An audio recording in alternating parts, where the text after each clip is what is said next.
স্বাদ বাড়াতে চাই, পেঁয়াজ টমেটোর বিকল্প নাই। প্রতিটি ফ্যামিলিতেই বিশেষ কিছু খাবার থাকে যেটা ওই ফ্যামিলির সদস্যদের খুব পছন্দ থাকে।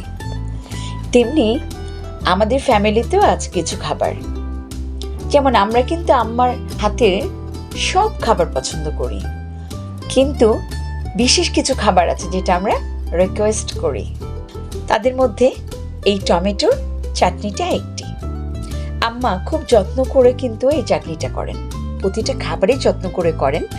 তবে আমাদের মনে হয় আমরা যেহেতু খেতে খুব পছন্দ করি, আম্মা এই জন্য খুব মজা করে টেস্টি করে করার চেষ্টা করেন। তো যাই হোক, আম্মার কাছে আমার কখনোই এই রান্নাটা শেখা হয়ে ওঠেনি। তো আম্মার কাছে ফোনে ফোনে রান্নাটা শিখে নিলাম, তাই আজকে আমিও করে নিলাম। রান্নাটা খুবই সাধারণ, কিন্তু খেতে অতুলনীয়। ভাত খাওয়ার স্বাদই বদলে দেয়, হয় না? অনেক সময় মাছ গোস্ত কিন্তু ভালো লাগে না, তখন চাইলেই চট করে করে নেওয়া যায়। তো রান্না করে খেয়ে দেখুন একবার, ভালো তো লাগবেই। বিশেষ তেমন কিছুই লাগে না, ঘরে থাকা টমেটো, পেঁয়াজ কুচি, শুকনো মরিচ, রসুন কুচি, ব্যাস হয়ে গেল। হ্যাঁ, তবে মশলার ক্ষেত্রে অল্প করে হলুদ গুঁড়ো আর অল্প করে মরিচ গুঁড়ো, দ্যাটস এনাফ।